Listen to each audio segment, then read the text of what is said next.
Hello all, yes, this is a little video I thought as a response to Tom Hayes of Company 17 for his thoughts on tribute bands and saying, why do they exist? Well, it's a very simple explanation really. Tribute bands exist because, alright, let's give an example now of a band. Let's give some band examples first, who are no longer properly going, and maybe some artists, some members are still alive and still touring. So for example, we'll take a band like Pink Floyd, for example. Pink Floyd are not going anymore, a few of the members have died.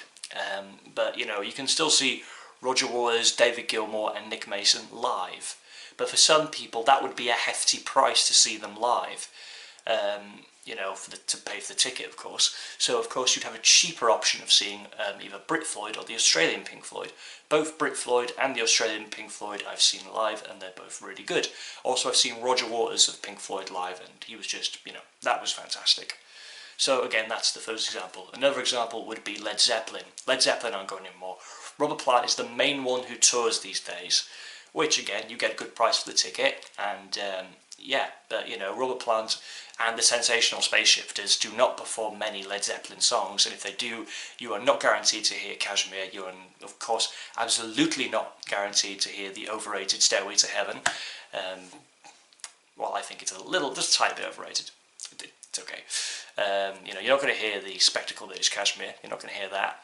You are probably going to hear something from House of the Holy or Whole Lot of Love, because he plays that in the encores. But if you want to hear Led Zeppelin, if you're a fan, if you're maybe a casual fan or a bit of a diehard fan, there's probably a lot of tribute bands out there that can satisfy your enjoyment for just Led Zeppelin. Yet again, I'm sure a bunch of Zeppelin fans would probably rather go see Robert Plant. And I'm not a huge Zeppelin fan, and I went to see him. Anyway, so, okay, another band that would kind of fall into that. Well, a band that's still going would be bands like Queen or the Rolling Stones, for example. They are both, both bands are going, well, sort of. Queen is sort of still going anyway, kind of. I could talk about that for ages. But, of course, Queen these days are Roger Taylor and Brian May with Adam Lambert. And, some people would be like, no, screw that, don't want to go see that.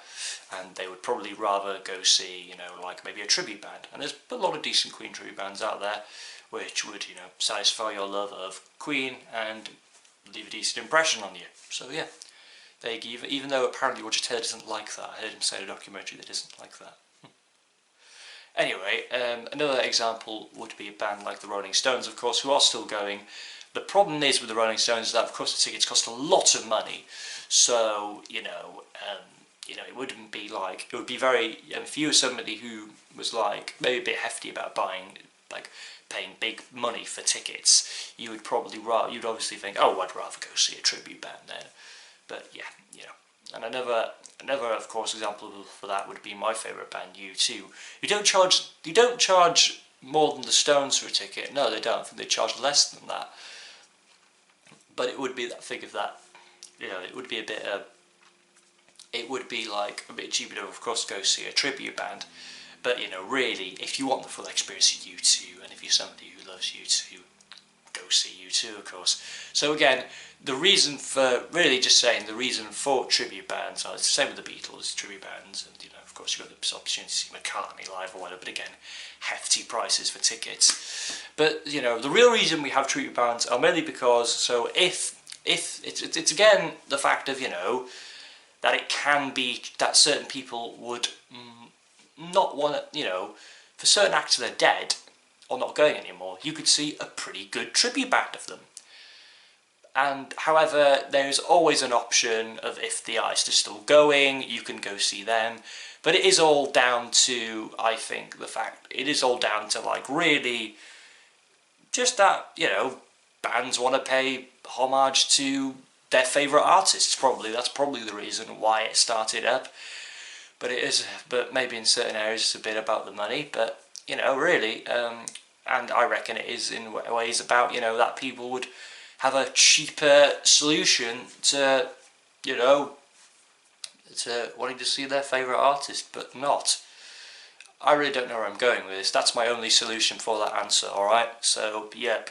Useless video posted about music on a theatre company's Facebook page. So there you go. I hope that answers your question, Tom. I thought I'd answer it eventually, so here we go. Bye-bye, everyone. Sorry it's over 5 minutes. Bye-bye. Actually, I just realised this as well. The real reason we need tribute bands is because we want the music to live on as well. And, you know, you want to hear all your favourite songs played live, and you want to hear it live on. So that's probably the real reason. Or one of the many reasons, alright? Bye-bye.